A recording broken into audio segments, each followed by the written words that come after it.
Everyone, कैसे हैं आप सब। विजय सर क्लासेस में खुशबू मैम के साथ आज फिर से आपको बायोलॉजी पढ़नी है बेटा। हम पढ़ रहे हैं the fundamental unit of life, cell.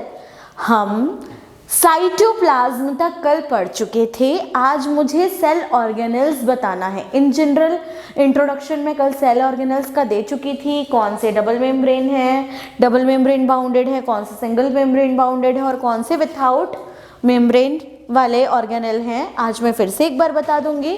और आज पूरा का पूरा हमारा जो फोकस पॉइंट है वो क्या है, सेल ऑर्गेनेल्स। सेल के अंदर, सेल खुद बहुत छोटी सी माइक्रोस्कोपिक स्ट्रक्चर है, उसके अंदर छोटे छोटे छोटे छोटे छोटे छोटे ऑर्गेनेल्स मिलते हैं। ये ऑर्गेनेल्स उसको फंक्शन करने में, परफॉर्म करने में, एक एक एक्टिविटी को क्रिएट करने में हेल्प करते हैं। ये ऑर्गेनेल्स अगर ना हो तो सेल अपना कोई भी काम नहीं कर पाएगा। सारे के सारे सेल ऑर्गेनेल्स सेल को हेल्प करते हैं अपना वर्क करने के लिए। जैसे आपकी फैमिली है बेटा जी, फैमिली में दादाजी होंगे, दादी जी होंगी, मम्मी होंगे, पापा होंगे, आप होंगे, आपके भाई बहन होंगे, सारे लोग मिलके कुछ कुछ काम करते हैं, तब फैमिली का पूरा काम कंप्लीट हो पाता है ना। तो इस प्रकार से ये जो सेल है इसकी फैमिली तभी कंप्लीट होती है जब इसमें सारे ऑर्गेनेल्स मिलकर एक साथ काम करें।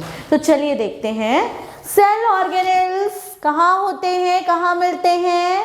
अगर मैं बात करूं एक सेल ऑर्गेनेल की, तो सेल ऑर्गेनेल जो है, अगर ये सेल है, ये इसका न्यूक्लियस है, तो यही इसका क्या होगा, माइटोकॉन्ड्रिया प्रेजेंट होगा। ठीक है, यही इसका क्या होगा, माइटोकॉन्ड्रिया।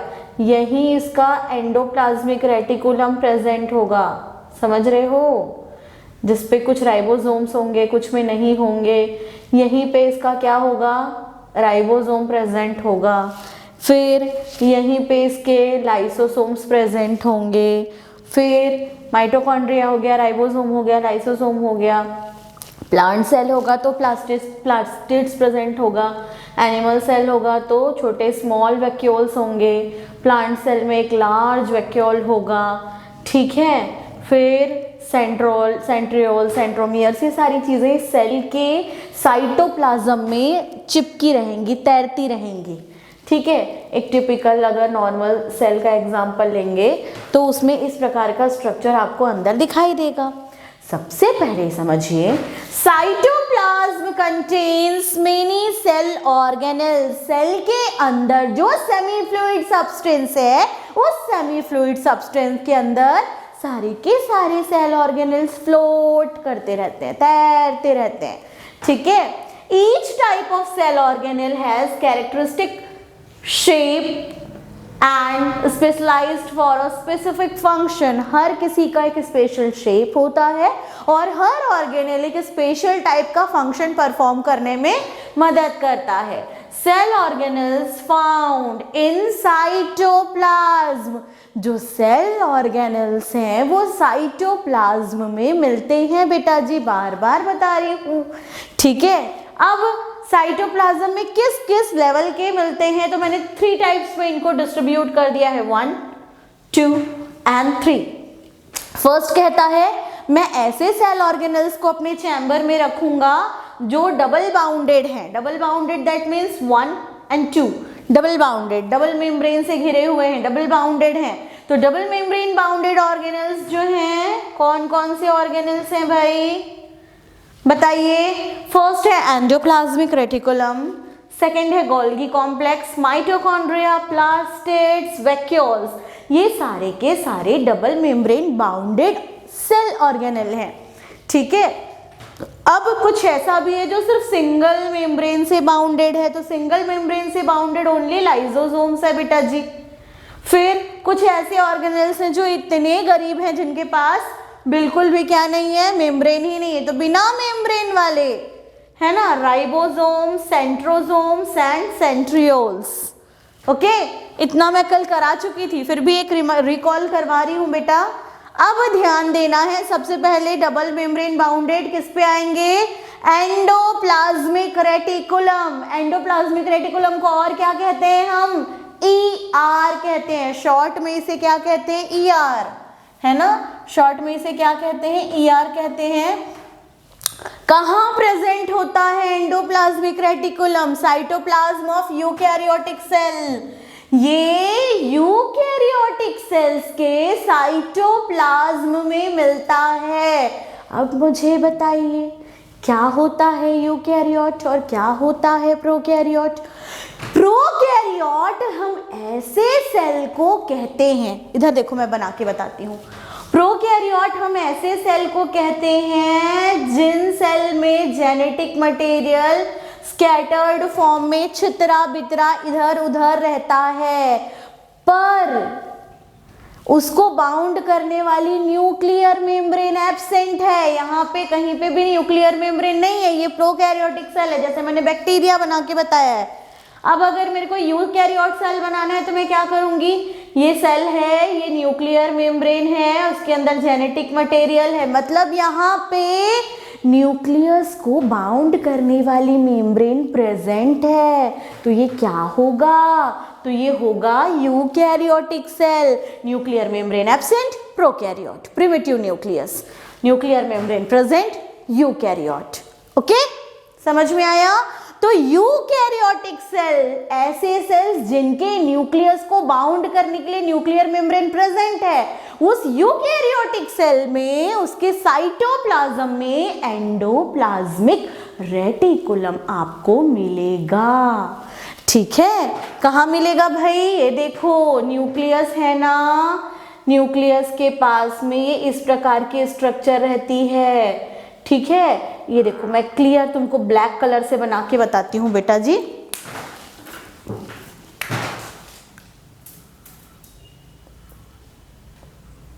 ये इसके ऊपर राइबोसोम नहीं है, पर इधर वाले के ऊपर देखो, इधर वाले के ऊपर राइबोसोम प्रेजेंट है। तो ये स्मूथ एंडोप्लाज्मिक रेटिकुलम और ये रफ एंडोप्लाज्मिक रेटिकुलम। अभी उसका केस भी हम आपसे डिस्कस करेंगे। किससे कनेक्ट होता है? कनेक्टेड किससे होता है? किससे जुड़ा होता है एंडोप्लाज्मिक रेटिकुलम? तो देखो यहाँ पे न्यूक्लियर मेम्ब्रेन और कभी कभी ये जाके ऐसे प्लाज्मा मेम्ब्रेन से भी जुड़ा होता है।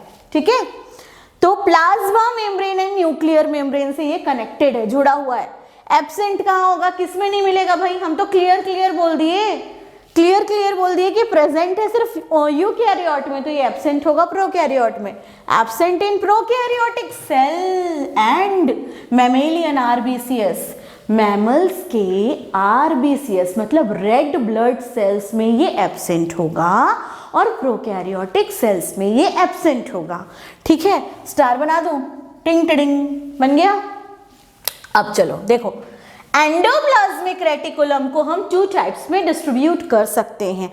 कैसे डिस्ट्रीब्यूट करेंगे भाई? इलेक्ट्रॉन माइक्रोस्कोप से जब आप एंडोप्लाज्मिक रेटिकुलम ऐसे देखोगे, आपको दिखाई देगा हाँ एंडोप्लाज्मिक रेटिकुलम दिख रहा है।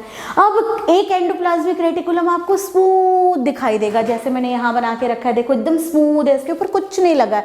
एक आपको रफ दिखाई देगा, गोल गोल दानेदार स्ट्रक्चर उसके ऊपर दिखाई देगा। तो जो आपको देखने में बहुत स्मूथ दिखाई दे, क्योंकि आप उसको छू नहीं सकते हो, वो माइक्रोस्कोपिक है, तो जो आपको देखने में स्मूथ दिखे वो स्मूथ एंडोप्लाज्मिक रेटिकुलम है, इसे SER भी कहते हैं। जो आपको देखने में रफ दिखाई दे उसे रफ एंडोप्लाज्मिक रेटिकुलम कहते हैं बच्चों, इसे RER भी कहते हैं। तो जो स्मूथ है, ये जो स्मूथ एंडोप्लाज्मिक रेटिकुलम है उसका स्ट्रक्चर कुछ इस प्रकार से हो जाएगा। जो रफ एंडोप्लाज्मिक रेटिकुलम है उसका स्ट्रक्चर कुछ इस प्रकार से होगा। उसके ऊपर पूरी तरह से क्या प्रेजेंट होगा? राइबोसोम प्रेजेंट होगा। ठीक है, इसमें क्या है? राइबोसोम्स प्रेजेंट है। ठीक है, इसमें राइबोसोम्स नहीं है। फंक्शन क्या है स्मूथ एंडोप्लाज्मिक रेटिकुलम का?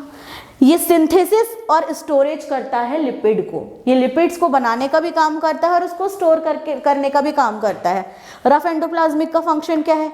Synthesis and transport of protein. Protein को बनाएगा और उसका ट्रांसपोर्ट भी करेगा। ठीक है, दूसरा फंक्शन क्या है स्मूथ एंडोप्लाज्मिक रेटिकुलम का? ये देखो फंक्शन हेडिंग डाला है बेटा मैंने।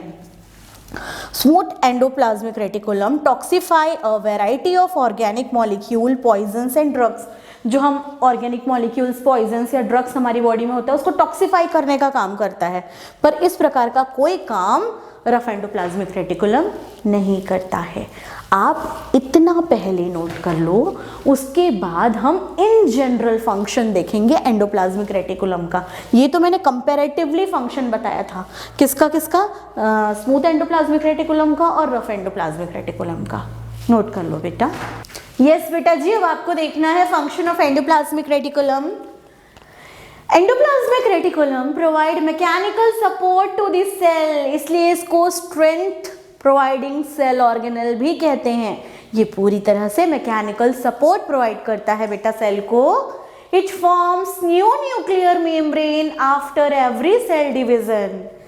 जिस समय सेल डिवीजन होता है, एक सेल से दूसरी नई सेल्स बनती हैं, उस समय ये जो एंडोप्लाज्मिक रेटिकुलम होता है, ये क्या करता है, हर सेल डिवीजन के समय क्या बनाने का काम करता है, न्यूक्लियर मेम्ब्रेन बनाने का काम करता है। इसलिए कह रहे हैं its form new nuclear membrane after every cell division.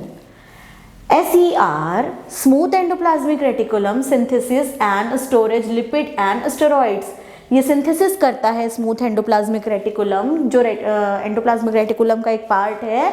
किसको सिंथेसिस करता है, स्टोर करता है, लिपिड को सिंथेसिस करेगा, स्टेरॉइड्स को सिंथेसिस करेगा और उसको स्टोर करके भी रखेगा, बनाएगा भी और इकट्ठा करके भी रखेगा। ठीक है। RER, synthesis and transport of protein. Rough endoplasmic reticulum synthesis करेगा प्रोटीन का और उसका ट्रांसपोर्ट भी करेगा। ठीक है।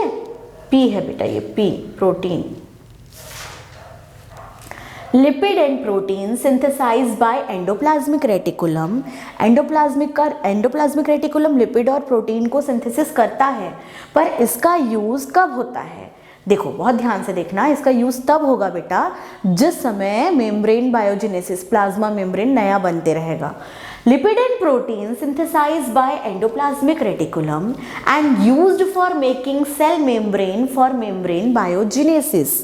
ठीक है, बन के रख गया, लिपिड और प्रोटीन को बना के एंडोप्लाज्मिक रेटिकुलम ने रख लिया है।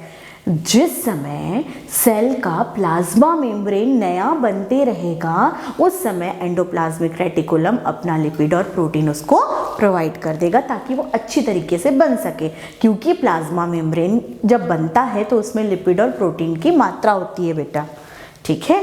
एंडोप्लाज्मिक रेटिकुलम में smooth endoplasmic reticulum of liver cell की जो स्मूथ एंडोप्लाज्मिक रेटिकुलम होती हैं उनके बारे में बात कर रहा है। Smooth endoplasmic reticulum of liver cells part in detoxification of many drugs and poisons. ये बहुत सारे ड्रग्स का और पॉइजन्स का डिटॉक्सिफिकेशन करती है ताकि हमारे बॉडी को इनसे सेफ करके रखा जा सके।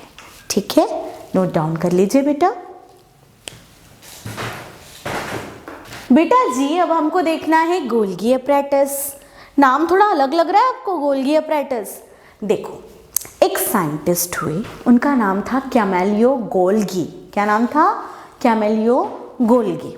तो ये जो कैमेलियो गोल्गी साइंटिस्ट थे ना बेटा, ये क्या कर रहे थे, आउल के ब्रेन पे और कैट के ब्रेन पे, उल्लू और बिल्ली, ये दो ऐसे एनिमल्स इन्होंने चुने थे जिनके ब्रेन पे, जिनके नर्वस सिस्टम पे ये रिसर्च कर रहे थे। उन्होंने देखा कि आउल के नर्वस सिस्टम पे, उसके नर्व एंडिंग्स पे छोटे छोटे से ऑर्गेनेल बने हुए हैं जो किसी सब्सटेंस को सिक्रीट कर रहा है अपने अंदर से किसी चीज़ को बहाना। जैसे मैं अपने हाथ में एक फूला हुआ बैलून ले लूँ और उस बैलून में पूरा पानी भरा है, उसमें मैं पिन से एक होल कर दूँ तो पानी धीरे धीरे बाहर आता रहेगा।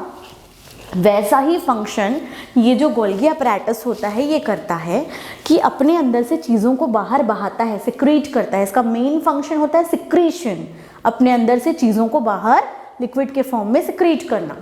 ठीक है, तो उन्होंने क्या किया, क्योंकि वो उस पर रिसर्च कर रहे थे, तो हर इंसान का एक सपना होता है कि मैं जिस भी चीज़ पे काम करूं या जिस फील्ड में काम करूं वहाँ थोड़ा मेरा नाम हो। तो इन्होंने क्या किया पता है, अपने ही नाम पे सेल के उस सेल ऑर्गेनेल को गोल्गी कॉम्प्लेक्स नाम दे दिया, गोल्गी अपैरेटस नाम दे दिया, गोल्गी बॉडी नाम दे दिया। आप उसको गोल्गी कॉम्प्लेक्स कह लो, गोल्गी अपैरेटस कह लो, गोल्गी बॉडी कह लो, तीनों एक ही है। तो हमेशा के लिए गोल्गी क्या हो गए, अमर हो गए ना इसको खोजने के बाद, क्योंकि अपना नाम दिया है। तो जब जब अभी आप पढ़ रहे हो, फिर आपके बच्चे पढ़ेंगे, फिर उनके बच्चे पढ़ेंगे, फिर उनके बच्चे पढ़ेंगे, कभी खत्म थोड़ी होगा। तो ये नाम हमेशा के लिए उन्होंने दे दिया। ठीक है, हिस्ट्री समझ में। अब डिस्कवर्ड बाय कैमेलियो गोल्गी इन 1898। कब डिस्कवरी की थी? 1898 में डिस्कवरी की थी। It is a specialised portion of smooth endoplasmic reticulum meant for cell secretion. Golgi apparatus smooth endoplasmic reticulum से बनता है, इसलिए कहते हैं it is a specialised portion of smooth endoplasmic reticulum. Smooth endoplasmic reticulum, smooth. ठीक है, किस काम आता है? For cell secretion. टिंग टिडिंग, स्टार बनाओ। फिर प्रेजेंट कहाँ होता है, किन में मिलता है? All eukaryotic cells except RBCs. सारे के सारे यूकैरियोटिक सेल्स में मिलेगा, पर आरबीसीएस रेड ब्लड सेल्स में ये नहीं मिलेगा। In plant Golgi apparatus consist of several freely distributed सब यूनिट कॉल्ड डिक्टियोसोम। प्लांट्स में जब गोल्गी अपैरेटस मिलता है तो उसकी छोटी छोटी यूनिट्स होती हैं बेटा। प्लांट्स में जो गोल्गी अपैरेटस का फॉर्म होता है वो गोल्गी अपैरेटस नहीं कहलाता, उसको क्या कहते हैं? डिक्टियोसोम। स्टार बनाएंगे, टिंग टिंग। ठीक है, देखो ये अगर गोल्गी अपैरेटस का पार्ट है तो यहाँ पे आपको जो पतली पतली लंबी लंबी सी स्ट्रक्चर्स दिखाई दे रहे हैं ना, ये देखो, ये क्या है? सिस्टर्नी है, चपटी चपटी, एक के ऊपर एक, एक के ऊपर एक। और ये जो गोल मटोल स्ट्रक्चर दिख रहा है ना, रसगुल्ले की तरह गोल गोल, देखो ये देखो, ये देखो, ये देखो, ये देखो, ये क्या है? सिक्रेटरी वेसिकल्स है, और बीच में छोटे छोटे वैक्यूल्स हैं। तो वेसिकल, सिस्टर्नी और वैक्यूल से मिलकर बना होता है गोल्गी अपैरेटस। ओके, आगे बढ़ेंगे। Function of Golgi apparatus. जो भी इस दुनिया में आया है उसे काम तो करना ही पड़ेगा बच्चों। तो क्या काम करता है? देखो, काम करता है synthesis of cell wall. Cell wall को सिंथेसिस किया, synthesis of plasma membrane, synthesis of lysosomes, synthesis of polysaccharides and also synthesis of glycoproteins। इतनी सारी चीज़ों को बनाने का काम करता है। किसको किसको बनाया? सेल वॉल को, फिर प्लाज्मा मेम्ब्रेन को, लाइसोसोम्स को, पॉलीसैकेराइड्स को, ग्लाइकोप्रोटीन्स को। इतनी सारे सब्सटेंस का सिंथेसिस किया किसने? गोल्गी अपैरेटस ने। सिक्रीशन ऑफ म्यूकस, यस, इसका मेन काम तो सिक्रीशन है। स्टार स्टार स्टार, है ना? 3 स्टार बन गए, टिंग टिडिंग। अब देखो, सिक्रेशन ऑफ म्यूकस, किसको सिक्रेट करेगा? म्यूकस को। कभी मछली पकड़ी, हाथ में मछली को पकड़ते हैं तो मछली कैसी लगती है? चिकनी, चिपचिपी, स्लाइमी, क्योंकि उसकी बॉडी पे म्यूकस का सिक्रेशन होता है जो कलरलेस होता है और बहुत चिकना होता है, ताकि वो फंगस के इन्फेक्शन से बच सके, बैक्टीरिया के इन्फेक्शन से बच सके, और जब उसको कोई पकड़ने जाए तो वो फिसल के अपने आप को बचा सके। इतना सारा काम होता है म्यूकस का। तो म्यूकस हमारी बॉडी में भी सिक्रेट होता है बेटा। जब कभी नॉर्मल कंडीशन में हम अपने नोज़ के जो होल्स है ना, नॉस्ट्रल से, उसमें उंगली डालेंगे, सर्दी नहीं होनी चाहिए, उंगली डालेंगे तो हमको हल्का सा चिपचिपा महसूस होगा, वो क्या है? म्यूकस है। आपकी बॉडी के इंटरनल ऑर्गन में, इंटेस्टाइन में, एलिमेंट्री कैनाल में, सभी जगह म्यूकस है, ताकि खाना फिसल फिसल के अंदर जा सके। ओके, तो उस म्यूकस को सिक्रीट करेगा, बहुत सारे एंजाइम्स को सिक्रीट करेगा, हार्मोन्स को सिक्रीट करेगा, and storage of secretory products, और जिनको सिक्रीट कर रहा है उनको स्टोर करके रखने का भी काम करेगा। Formation of acrosome in sperms. Sperms देखा है कभी? चलो हम दिखाते हैं आपको बना के। ये स्पर्म का ऐसा स्ट्रक्चर आपने देखा होगा, बीच में न्यूक्लियस होता है, इसके सिर पे टोपी होती है। इस टोपी को ही क्या कहते हैं? एक्रोसोम कहते हैं। क्या कहते हैं? एक्रोसोम कहते हैं। इसमें खूब सारे एंजाइम्स होते हैं। जब ये ओवम के पास जाता है ना, ये ओवम है और ये स्पर्म है, तो ये एक्रोसोम क्या करता है? ओवम पे होल करने का काम करता है, पेनिट्रेट करने का काम करता है। तो इस एक्रोसोम को बनाने वाला कौन है? गोल्गी अपैरेटस है। ठीक है। Formation of cell plate during cell division in plant cell. जिस समय प्लांट सेल में सेल डिवीजन होगा, उस समय ये प्लांट सेल में क्या बनाएगा? सेल प्लेट बनाने का काम करेगा। नोट डाउन कर लीजिए बच्चों। बेटा जी अब आपको देखना है power house of this cell. Yes, mitochondria. Mitochondria को हम क्यों कहते हैं power house of this cell? क्यों कहते हैं बताओ? टिंग टिंग, क्यों कहते हैं? एटीपी को सिंथेसिस करके रखता है और स्टोर करके रखता है। एटीपी को माइटोकॉन्ड्रिया स्टोर करके रखता है अपने पास। एटीपी क्या है? Adenosine triphosphate. एनर्जी की करेंसी। हमारी बॉडी में जितना भी एनर्जी है उसको एटीपी के रूप में स्टोर करके रखने का काम माइटोकॉन्ड्रिया करता है। क्योंकि एनर्जी स्टोर कर रहा है इसलिए पावर को स्टोर कर रहा है, और क्योंकि पावर को स्टोर कर रहा है इसलिए हम उसको क्या कहेंगे? Power house of the cell कहेंगे। Found in both animals and plant cells. ये आपको एनिमल सेल में भी मिलेगा और प्लांट सेल में भी मिलेगा। Mitochondrion is a two walled structure. जो माइटोकॉन्ड्रिया होता है दो वॉल वाला स्ट्रक्चर होता है, टू वॉल वाला स्ट्रक्चर होता है। लाइक अ थर्मस, बिल्कुल एक थर्मस के समान। हम थर्मस लेते हैं बेटा, थर्मस में क्या होता है? आउटर स्ट्रक्चर अलग होता है, इनर स्ट्रक्चर अलग होता है। आउटर मेम्ब्रेन अलग होती है, इनर मेम्ब्रेन अलग होती है। आउटर चैम्बर अलग होता है, इनर चैम्बर अलग होता है। बिल्कुल वैसा ही देखो मैंने यहाँ पे एक माइटोकॉन्ड्रिया बनाया है। ये जो फिंगर लाइक प्रोजेक्शंस आपको दिख रहे हैं ना, ये क्या है? क्रिस्टी है, माइटोकॉन्ड्रियल क्रिस्टी। इसको माइटोकॉन्ड्रियल क्रिस्टी बोलते हैं। ये ऊपर का जो स्ट्रक्चर, ऊपर की जो मेम्ब्रेन है वो आउटर मेम्ब्रेन है, बाहर की मेम्ब्रेन। ठीक है। इनर मेम्ब्रेन, ये अंदर की जो मेम्ब्रेन आपको दिख रही है ना बेटा, ये क्या है? एक मिनट रुको। ये जो अंदर की मेम्ब्रेन आपको दिख रही है वो इनर मेम्ब्रेन है। ठीक है। इसके ऊपर ये जो दानेदार संरचना दिख रही है ये राइबोसोम है। ये जो थ्रेड लाइक स्ट्रक्चर्स दिख रहा है ये डीएनए है। ठीक है। अब देखो बाहर वाला जो चैम्बर आपको दिख रहा है, ये वाला जो चैम्बर आपको दिख रहा है ये आउटर चैम्बर है, और ये अंदर का जो चैम्बर आपको दिख रहा है ये इनर चैम्बर है। ठीक है। इतना सारा इसमें स्ट्रक्चर आपको दिखाई दे रहा है बेटा। ये सेल के साइटोप्लाज्म में मिलता है, एनिमल सेल और प्लांट सेल दोनों में मिलता है। ठीक है। इसकी स्पेशलिटी क्या है? इसके पास खुद का जीनोम होता है। ठीक है। ओन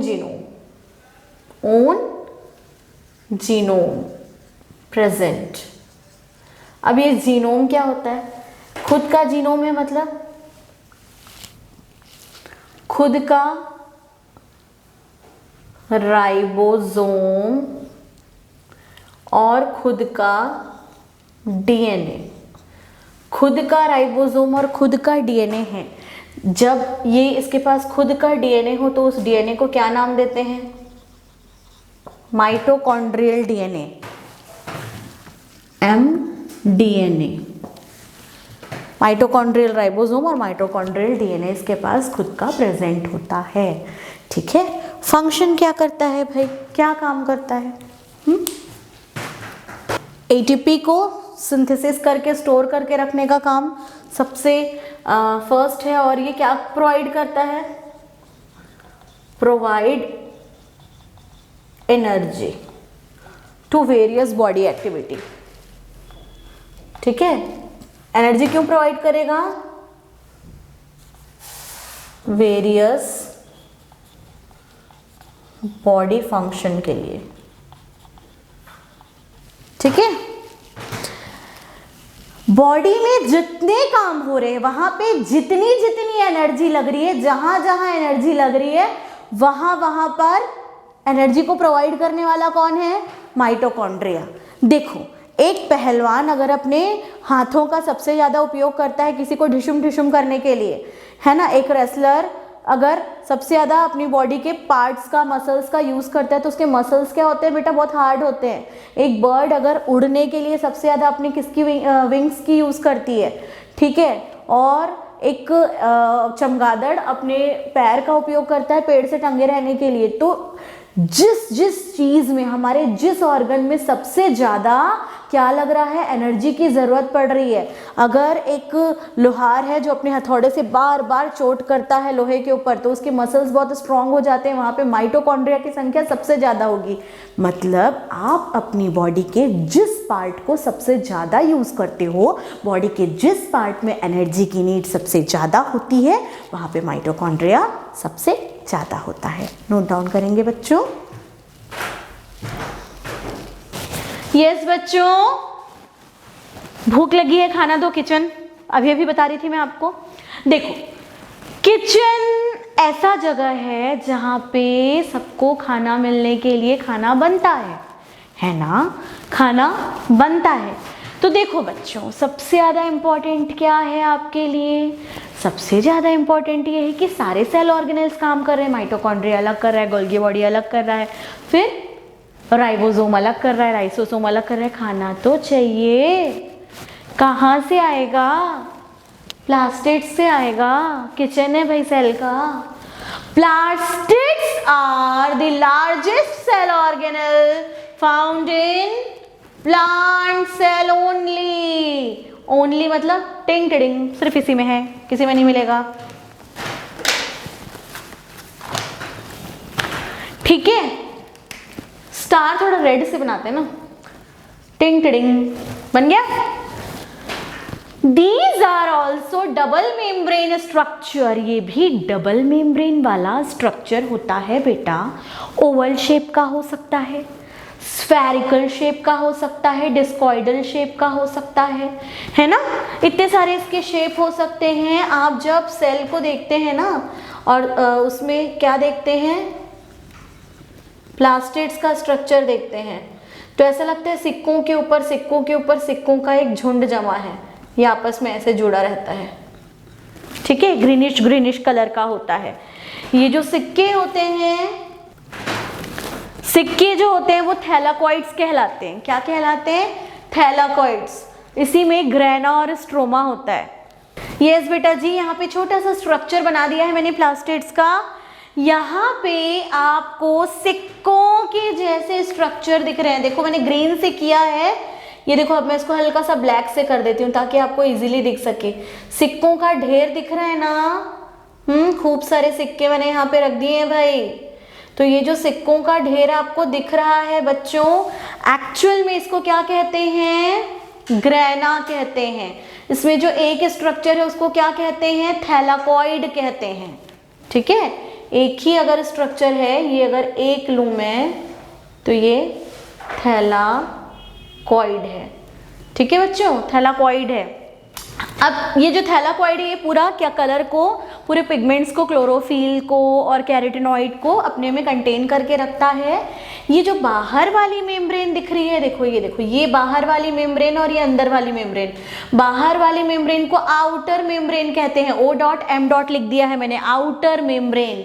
और I.M. लिखा है, वो क्या है? इनर मेम्ब्रेन है। इन दोनों को एक लैमेला जोड़ता है। देखो ये जो सिक्कों जैसा स्ट्रक्चर है, इनको लैमेला जोड़ता है।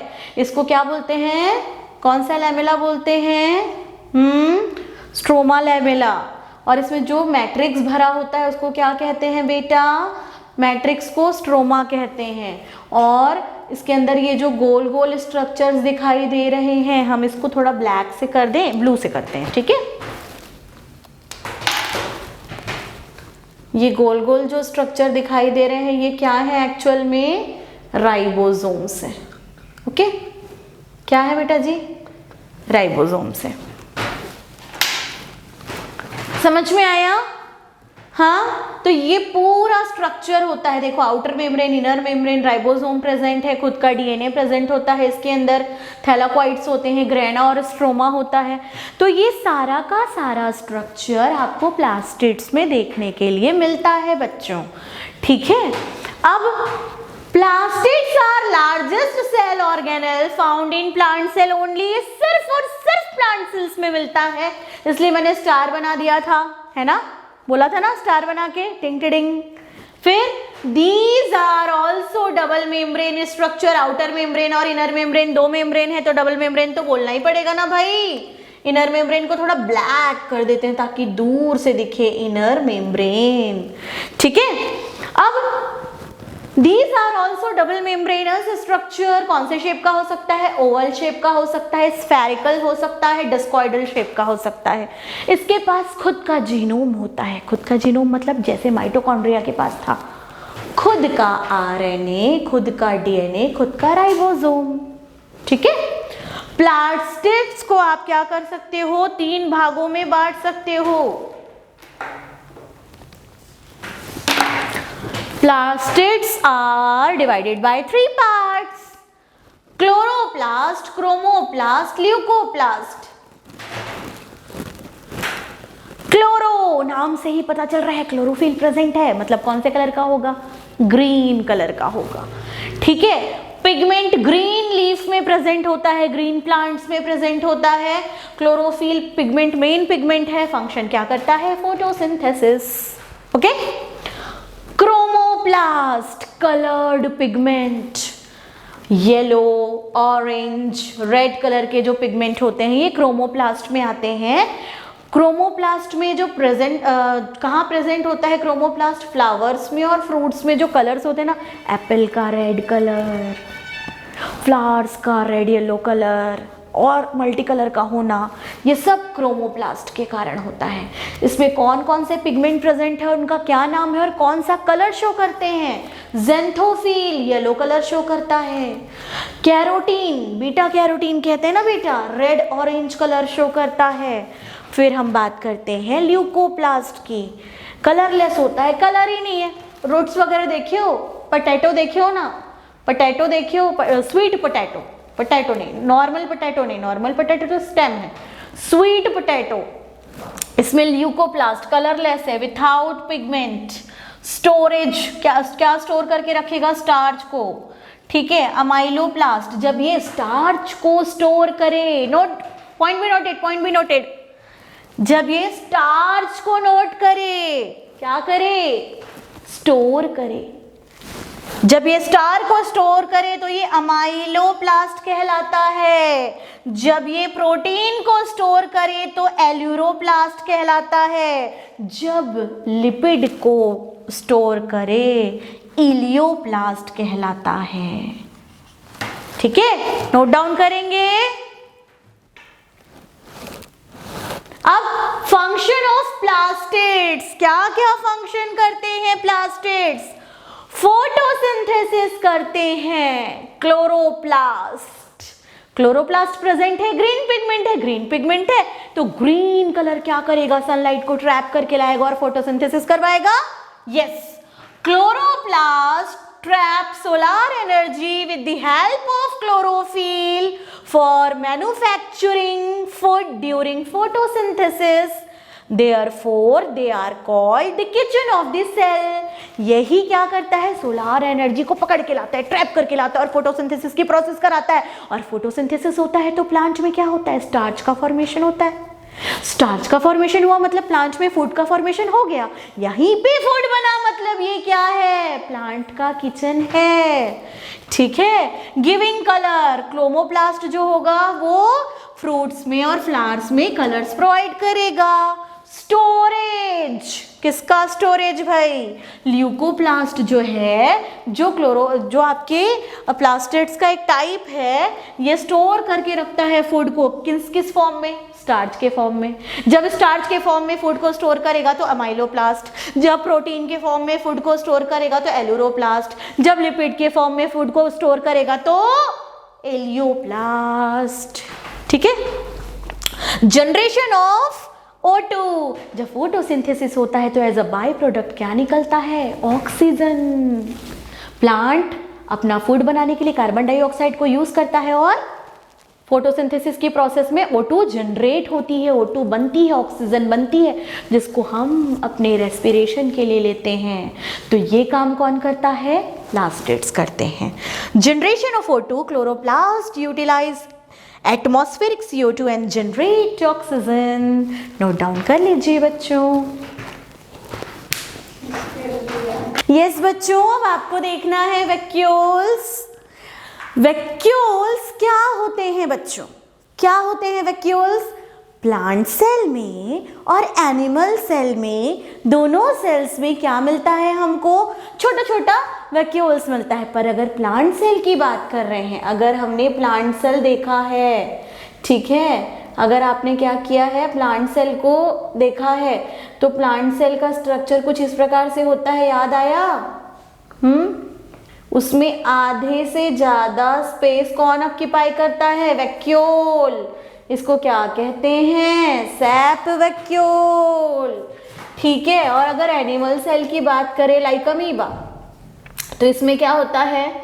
फूड वैक्यूल होता है ना, कॉन्ट्रैक्टाइल वैक्यूल होता है। फूड, ये जब फिंगर लाइक प्रोजेक्शन बनाता है ना, ऐसा फूड को कैप्चर करने के लिए, ये ऐसा, तो ऐसा ये आता है, तो ये क्या हो जाता है? फूड वैक्यूल हो जाता है। इसमें जहाँ डाइजेशन होता है वो क्या होता है? कॉन्ट्रैक्टाइल वैक्यूल हो जाता है। तो vacuoles are fluid filled membrane bound clear space in the cytoplasm. Membrane bound करके रखी है, फ्लूइड फिल्ड है, इनके अंदर में कुछ भरा होता है, कोई सब्सटेंस अंदर भरा हुआ होता है। They are filled with water and a variety of substance. इसमें पानी भी भरा हो सकता है और दूसरी वेराइटी ऑफ सब्सटेंस भी भरे हो सकते हैं। तो क्या क्या भरा हो सकता है भाई? Variety of substance like minerals, sugar, carbohydrates, organic acids, pigments and metabolic waste in solution। इसके सॉल्यूशन में ये सारी चीज़ें आपको भरी हुई मिल सकती हैं। किसी में मिनरल भरा होगा, किसी में कार्बोहाइड्रेट भरा होगा, किसी में ग्लूकोज भरा होगा, किसी में शुगर भरा होगा, किसी में ऑर्गेनिक एसिड भरा होगा, है ना, किसी में वाटर भरा होगा। बहुत सारे सब्सटेंस इसके अंदर में फिल्ड हो सकते हैं। Okay. The membrane around the vacuole, जो वैक्यूल होता है मेम्ब्रेन के चारों तरफ, जैसे ये वैक्यूल है, ये वैक्यूल का मेम्ब्रेन है, ये उसका चारों तरफ का मेम्ब्रेन है ना। तो इस मेम्ब्रेन को क्या कहते हैं? The membrane around the vacuole is called tonoplast. क्या कहते हैं? Tonoplast. And the liquid they contain is cell sap. और वो जिस लिक्विड को अपने अंदर भर के रखते हैं, उस लिक्विड को सेल सैप के नाम से जाना जाता है बेटा। ठीक है। बात करेंगे टाइप्स ऑफ वैक्यूल्स की। कितने टाइप के वैक्यूल होते हैं?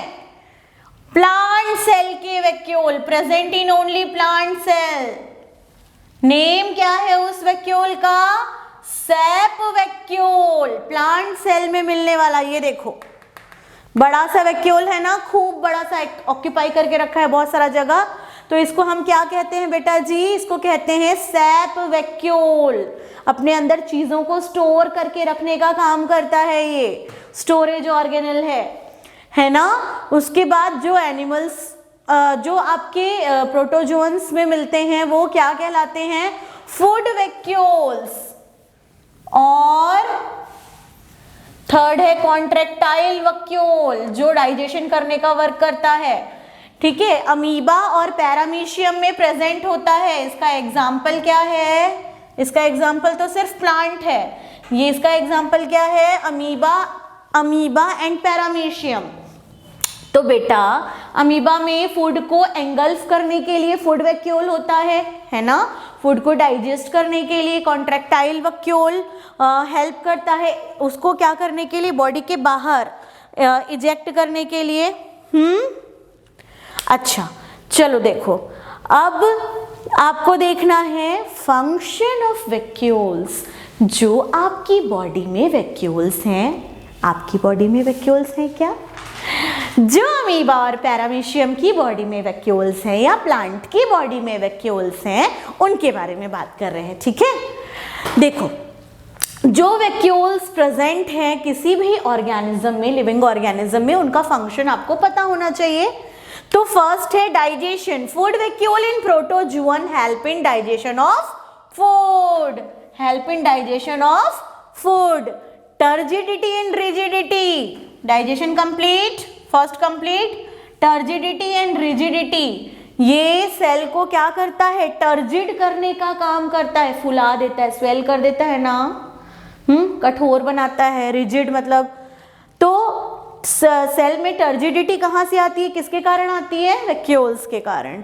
Provide them rigidity and support, ये सेल को रिजिडिटी और टर्जिडिटी प्रोवाइड करा के उसको सपोर्ट देता है। ठीक है, कौन? वैक्यूल। स्टोरेज का काम करता है। ठीक है, स्टोरेज का काम करता है। They store food material and waste product, ये फूड मटेरियल को भी इकट्ठा करके रखेगा, वेस्ट प्रोडक्ट को भी इकट्ठा करके रखेगा। They store food material and waste products. Osmoregulation and removal of excretory waste, अभी अभी बोला था कि बॉडी का मेंटेनेंस का काम करेगा। तो ऑस्मोरेगुलेशन एक ऐसी प्रोसेस है बेटा जी जिसमें किसी ऑर्गेनिज्म की बॉडी में आयंस और वाटर का बैलेंसिंग किया जाता है। ठीक है, इसको ऑस्मोरेगुलेशन कहते हैं। और बॉडी के बाहर वेस्ट मटेरियल को रिमूव करना, ये एक्सक्रीशन कहलाता है। तो बॉडी में आयंस और वाटर का मेंटेनेंस के साथ साथ बॉडी के लिए जो सब्सटेंस उपयोगी नहीं है उनको बाहर करने की प्रोसेस भी कौन करता है? वैक्यूल करता है। Contractile vacuole help in maintaining the water balance and excretion, ये वाटर बैलेंस भी करेगा और एक्सक्रीशन भी करेगा। Osmotic concentration, sap vacuole maintain osmotic concentration in plant cell needed for H2 absorption. ठीक है, प्लांट सेल में सैप वैक्यूल जो है चीज़ों को स्टोर करने के लिए है और जो प्लांट है उसके वाटर को एब्जॉर्ब करने के लिए भी, वाटर प्लांट के लिए वाटर एब्जॉर्ब करने की प्रोसेस में भी सैप वैक्यूल का बहुत बड़ा योगदान होता है। नोट डाउन करेंगे बच्चों? यस बेटा जी, अब आपको देखना है लाइसोसोम्स द सुसाइडल बैग। क्यों कहते हैं सुसाइडल बैग? क्या ये सुसाइड करता है? क्यों कहते हैं इसको सुसाइडल बैग? अभी हम पढ़ेंगे। ठीक है, lysosomes are found only in animal cell. टिंग टिडिंग, सिर्फ और सिर्फ एनिमल सेल में मिलता है। These are spherical and sac-like vesicles, इसमें क्या होता है? स्फेरिकल स्ट्रक्चर और sac like vesicle bounded a single membrane. These are spherical and sac like, ये स्फेरिकल है, सैक लाइक है और बाउंडेड है एक सिंगल मेम्ब्रेन से। These contain several digestive enzymes, ये अपने अंदर खूब सारे डाइजेस्टिव एंजाइम्स को कंटेन करके रखता है, which are synthesize in RER, जो कहाँ सिंथेसाइज होते हैं? रफ एंडोप्लाज्मिक रेटिकुलम में। ठीक है, इसके अंदर, किसके अंदर? सुसाइडल बैग के अंदर। कौन सुसाइडल बैग? लाइसोसोम। लाइसोसोम के अंदर जितने भी एंजाइम्स हैं, डाइजेस्टिव एंजाइम्स हैं, उनको बनाने का काम रफ एंडोप्लाज्मिक रेटिकुलम करता है। Are concentrated in Golgi apparatus and packed in lysosome. फिर से इस पूरे सेंटेंस को समझो। These contain several digestive enzymes which are synthesized in rough endoplasmic reticulum and concentrated in Golgi apparatus and packed in lysosomes. इसके अंदर जितने भी एंजाइम है उसको बनाने का काम कौन करता है? Rough endoplasmic reticulum.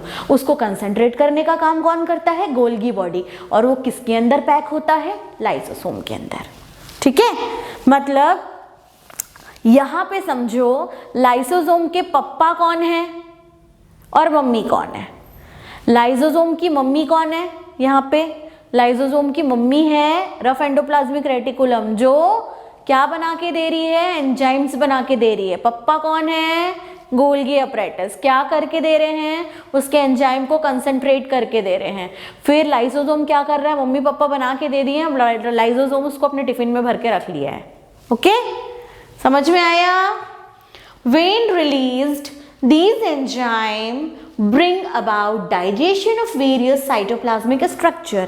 जैसे ही इसके अंदर प्रेजेंट जो डाइजेस्टिव एंजाइम्स हैं वो रिलीज होते हैं, तो उनके रिलीज होने से क्या होता है, ये बहुत सारे सब्सटेंस को डाइजेस्ट करने लग जाता है। If these enzyme are released in the cell, they would result in autodigestion of the cell. Hence, lysosome are referred as the suicidal bag of the cell. कभी कभी कुछ ऐसी कंडीशंस आ जाती है जिसमें क्या होता है, खाने के लिए कुछ नहीं होता, डाइजेस्ट करने के लिए कुछ नहीं होता, पर इसकी सेल्स डाइजेस्टिव एंजाइम्स रिलीज करते जाती हैं। आदत से मजबूर, सुने हो ना, ओ मैं हूं आदत से मजबूर। तो यही होता है यहाँ पे, क्या होता है कि खाने पीने के लिए भले इसके पास कुछ आया नहीं है, डाइजेस्ट करने के लिए भले कुछ नहीं आया है, पर क्या करूं, ओ बेबी ये है आदत से मजबूर, डाइजेस्ट करने के लिए ये मजबूर है, तो ये क्या करेगा, उस जगह पे रिलीज करते जाएगा डाइजेस्टिव एंजाइम्स को। कोई है तो नहीं, किसको डाइजेस्ट कर लेगा, खुद की सेल्स को, जिसमें वो प्रेजेंट है वो खुद की सेल्स को डाइजेस्ट कर लेगा। और जब वो खुद की सेल्स को डाइजेस्ट कर लेगा तब उसे कहेंगे suicidal bag of the cell. समझ में आया बच्चों, जरूर आया होगा। ठीक है, चलो अब इसका फंक्शन देखेंगे। Function of lysosomes, lysosome protect the body from bacteria and viruses by digesting them। Lysosome क्या करता है, बैक्टीरिया और वायरसेस को क्या कर देता है, डाइजेस्ट कर देता है और बॉडी को प्रोटेक्ट करता है, सीधा सीधा। They destroy old worn out cell organelles, जितने भी सेल ऑर्गेनेल्स खराब हो चुके होते हैं, बुरी कंडीशन में होते हैं, काम के लायक नहीं होते, बेकार हो गए रहते हैं, उनको क्या करता है, ये डाइजेस्ट कर देता है। ठीक है, इसलिए इसको डस्टबिन ऑफ सेल भी कहते हैं, पूरा कचरा आइटम साफ कर देता है। ठीक है, स्वच्छ भारत अभियान है ना। They digest the stored food and even own organelle during starvation. कभी कभी ऐसी कंडीशन भी आती है जिस समय हमें बहुत दिनों तक भूखा रहना पड़ता है। वो गरीबी की स्थिति हो सकती है, वो कोई नेचुरल डिजास्टर्स की स्थिति हो सकती है, कहीं पे बाढ़ आ गया, भूकंप आ गया, सूखा पड़ गया, वहाँ पे लोग नहीं पहुँच पा रहे हैं, भोजन नहीं है, खाना नहीं है। या कुछ लोग बहुत धार्मिक होते हैं जो बहुत पूजा पाठ करते हैं बेटा, तो 9 दिन का नवरात्रि उपास निर्जला रख लिए, है ना। तो इस कंडीशन में क्या होता है, इस कंडीशन में सेल मरने को तैयार हो जाती है, मरने वाली स्थिति में आ जाती है, और उस स्थिति में क्या होता है, उसका डाइजेशन कौन कर देता है, लाइसोसोम्स। ठीक है ना, उसका डाइजेशन कौन कर देता है, लाइसोसोम्स कर देता है। और इसको भी हम सुसाइडल बैग कह सकते हैं क्योंकि खुद के सेल्स का डाइजेशन करेगा ना। They digest the stored food and even own organelle during starvation. भुखमरी के समय पे खुद के सेल ऑर्गेनल्स का भी ये क्या कर देता है, डाइजेशन कर देता है। इसे ऑटोफेगी कहते हैं। स्टारवेशन का मतलब भुखमरी होता है, लिख दिया है मैंने वहां पे। They provide energy by controlled breakdown of stored food substance. जिस समय भुखमरी है उस समय बॉडी में जितना स्टोर फूड है ना, जितना फैट हमने स्टोर करके रखा है उस सबको ब्रेक डाउन कर करके एनर्जी भी प्रोवाइड करने का काम करेगा ये। When a cell is destined to die, lysosomal enzyme digest the whole cell। जब एक सेल मरने को तैयार है तो उसको डाइजेस्ट कर देता है कौन, lysosomes. Lysosome help in intracellular digestion. Intracellular digestion में भी लाइसोसोम्स हेल्प करते हैं। नोट डाउन कर लीजिए बच्चों। यस बच्चों, अब आपको देखना है ribosomes protein factory of the cell. ये आपकी सेल का प्रोटीन फैक्ट्री होता है, जैसे कि कपड़ों की फैक्ट्री, जैसे कि शुगर की फैक्ट्री, जैसे कि लिपिड की फैक्ट्री, है ना। तो खूब सारी फैक्ट्रीज होती हैं हमारी चारों तरफ। ह्यूमन बीइंग अपने अर्न के लिए क्या करते हैं, बहुत सारी फैक्ट्रीज चलाते हैं। तो वैसे ही सेल अपने अर्न के लिए, अपने आप को प्रॉफिट देने के लिए फैक्ट्री चलाता है सेल के अंदर। तो वो फैक्ट्री कहाँ पे, किसको कहते हैं? राइबोसोम को कहते हैं भाई। ये सेल की प्रोटीन फैक्ट्री है, protein factory of the cell. Ribosomes are smallest and spherical organelle. Small है, स्फेरिकल है, छोटा सा प्यारा सा नन्हा सा सेल ऑर्गेनेल है। They are not bounded by membrane, बहुत गरीब है, मेम्ब्रेन नहीं है इसके पास, ठीक है। They occur either scattered in the cytoplasm और attached to the surface of endoplasmic reticulum, forming rough endoplasmic reticulum. ये क्या कर सकता है बेटा? या तो साइटोप्लाज्म से अटैच हो सकता है या तो एंडोप्लाज्मिक रेटिकुलम से अटैच हो सकता है। जब ये एंडोप्लाज्मिक रेटिकुलम से अटैच होता है तो ये रफ एंडोप्लाज्मिक रेटिकुलम में चेंज हो जाता है, ठीक है, forming rough endoplasmic reticulum. These are formed of ribosomal RNA and protein। ये क्या बनाता है? राइबोसोमल आरएनए और प्रोटीन। इसका मेन फंक्शन क्या है बेटा? केवल एक ही काम इसका सबसे ज्यादा जरूरी काम है, प्रोटीन का सिंथेसिस करना। प्रोटीन सिंथेसिस फंक्शन में, प्रोटीन सिंथेसिस इसका मेन फंक्शन है। स्टार बना लें, टिंग टिडिंग, ठीक है। चलो अब आगे बढ़ेंगे, अब देखेंगे टाइप्स ऑफ राइबोसोम। तो राइबोसोम्स 2 टाइप्स के होते हैं।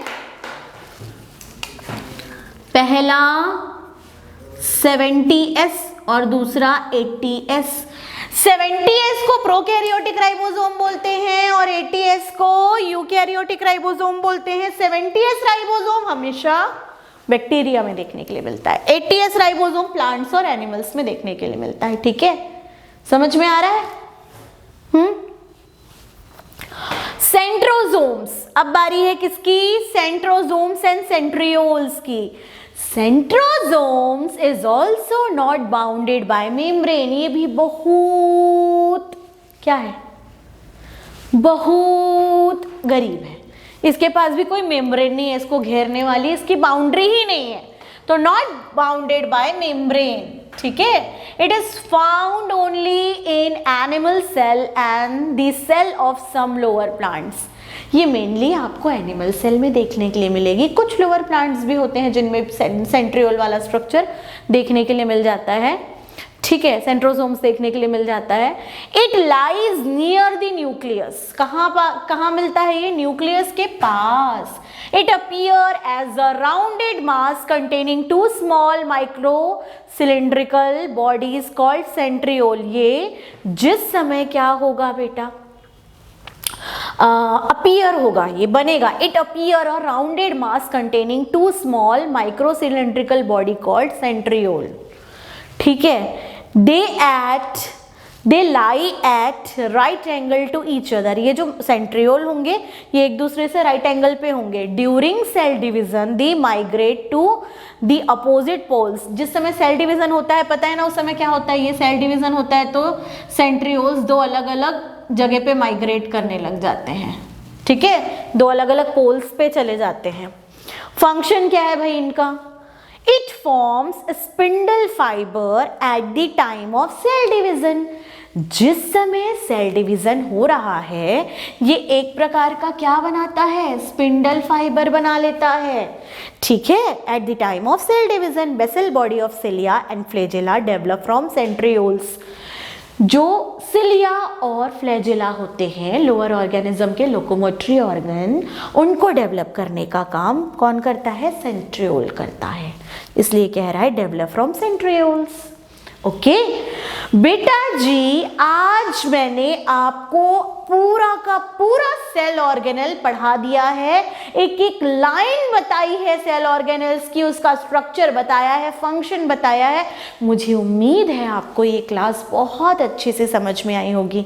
बेटा जैसे कोई प्लांट सनलाइट के बिना नहीं जी सकता, ठीक है, वैसे ही हमारी जो बॉडी होती है वो ग्लूकोज के बिना नहीं जी सकती। तो हम जो टीचर्स होते हैं ना, उनकी बॉडी को जिंदा रखने के लिए सबसे ज्यादा इंपॉर्टेंट है आपका लाइक, शेयर और सब्सक्राइब। वही हमारी बॉडी का ओरिजिनल ग्लूकोज है। तो अगर आपको क्लास अच्छी लगी है, लाइक शेयर सब्सक्राइब करना बिल्कुल ना भूलें। और अगर कोई प्रॉब्लम आ रहा है, कहीं कोई टॉपिक नहीं समझ में आ रहा है, तो कमेंट बॉक्स में लिख के भेजिए बेटा। हमसे जितना हो पाएगा हम आपके परेशानियों को दूर करने की कोशिश ज़रूर करेंगे। फिर से मिलेंगे कुछ बेहतर लेकर नेक्स्ट क्लास में।